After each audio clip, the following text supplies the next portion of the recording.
Otep à tous, bienvenue sur la chaîne des panafricanistes par essence, par conviction et par excellence. Celle des citoyens kémites par nécessité et obligation de combat. Nous sommes une chaîne qui n'est guidée que par nos ancêtres et rien que par les ancêtres qui appartiennent à l'égrégore du monde noir. Par conséquent, nous ne croyons en aucun Dieu venu de l'étranger. Toutefois, cette vidéo n'est aucunement destinée à inciter à la haine ou à la violence, car nous menons un combat qui est d'abord et avant tout spirituel, intellectuel et démocratique. Ensuite, il est politique, géopolitique et géostratégique, contre l'impérialisme, le colonialisme, le néocolonialisme et l'endocolona, qui sont tous qualifiés de crimes contre l'humanité.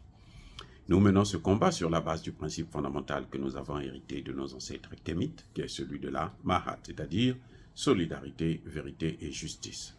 Vous êtes donc en droit de connaître la vérité et nous avons l'obligation de vous dire la vérité, rien que la vérité, afin que justice soit rendue au continent africain. Et ça, c'est notre modeste contribution dans cette noble lutte en faveur de la souveraineté, la dignité, la solidarité et l'unité africaine.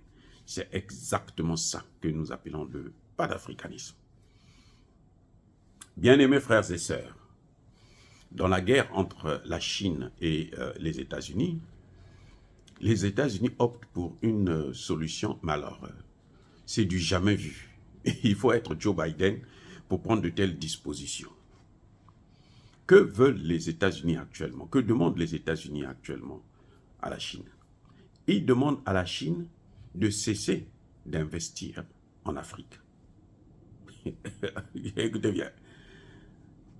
Les États-Unis déconseillent la Chine de faire des investissements en Afrique. Pourquoi? Vous savez pourquoi? Mais parce que depuis un certain temps, la Banque mondiale et le FMI, qui appartiennent aux États-Unis, qui sont les garants du dollar américain, n'ont plus des clients africains. Pour les États-Unis, c'est l'œuvre des Chinois. Parce que les Africains préfèrent maintenant aller emprunter auprès des Chinois. Vous voyez? Parce que ce qui se passe, c'est que les Chinois, quand ils viennent investir chez vous, ils ne font pas comme les Américains, qui vont vous poser des questions sur ce que vous voulez faire. Quand ils vous prêtent de l'argent, cet argent, en général, reste ici aux États-Unis. On l'a vu dans la guerre en Ukraine. Près de 80% de l'aide, des financements, ce n'est pas l'aide, des prêts, que l'OTAN a donné en Ukraine, ça venait aux États-Unis. Parce que c'était de l'argent qu'il fallait utiliser pour acheter des armes. Et les armes, on achetait les armes où? Aux États-Unis. Et ça a relancé l'économie américaine.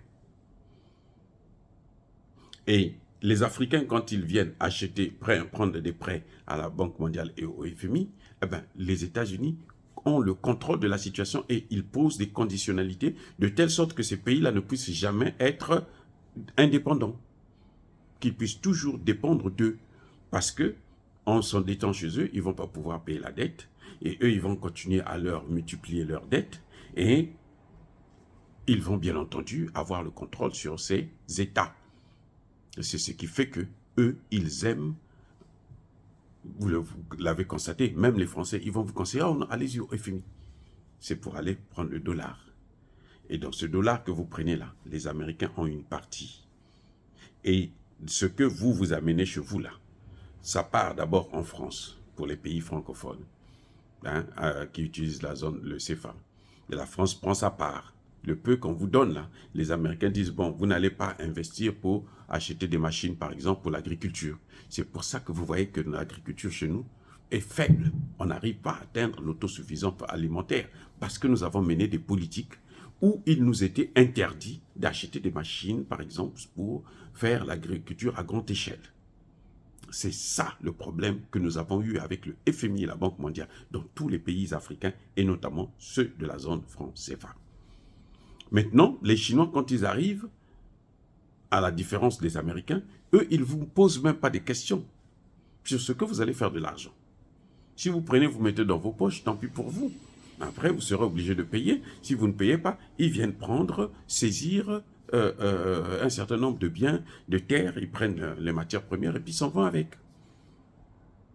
Donc, vous êtes perdant, quoi. C'est pour ça que j'ai toujours et toujours dit que avec les Chinois, il faut être sérieux si vous voulez obtenir le résultat. Si vous n'êtes pas sérieux, vous n'aurez pas de résultat. Ils vont vous baiser la gueule sérieusement aussi. Ouais. Donc les Américains se disent non, mais si nous, on ne peut plus avoir des marchés en Afrique parce que les Chinois viennent avec une autre proposition et une bonne proposition. Les pays africains préfèrent coopérer avec la Chine que de coopérer avec les États-Unis, la France et l'Angleterre et les autres. Sauf les anciens que, bon, ceux que ils ont placés au pouvoir, qui se disent que, bon, nous sommes redevables, donc on est obligé de revenir vers eux, ainsi de suite. Mais sinon, les hommes politiques sérieux en Afrique, ils ne négocient plus avec les États-Unis. Ils ne viennent plus à la Banque mondiale, ni au FMI. Ils vont vers la Chine, ils vont vers la Russie, ils vont vers l'Iran, ils vont en tout cas vers les pays du BRICS. Parce que là, au moins, il y a la c'est le multilatéralisme, la multipolarité. Donc, on utilise plusieurs monnaies. Et ça leur donne plus de chance. Et puis, il n'y a pas d'exigence comme on le fait avec les autres, où on vous met toujours des barricades et on met toujours les conditionnalités qui sont liées au prêt, font que vous ne pouvez pas, quel que soit votre intelligence, quels que soient les sacrifices que vous pouvez faire, vous ne pouvez pas vous en sortir. Ils ont cassé le FMI et la Banque mondiale. Et puis, bien entendu, le Club de Paris, de Londres, les États-Unis, la France et tous ces pays du G7, ils ont détruit notre système éducatif. Au point où l'éducation chez nous, ça n'a plus de sens. Ils ont détruit notre système de santé. Au point où ils peuvent nous amener n'importe quel médicaments, vaccins et autres, on est obligé de le consommer.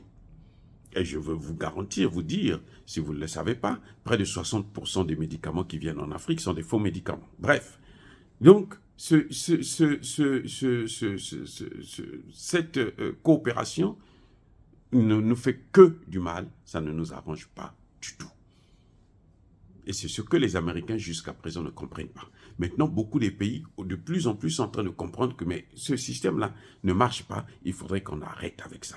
Dire cela, c'est insister à la haine ou à la violence. Non, il y a ma colère, il y a ma lembe. Encore une fois de plus, bien-aimés frères et sœurs, soyez bénis, je persiste et je signe, soyez abondamment bénis par le Dieu des Kémites et par nos ancêtres angélisés.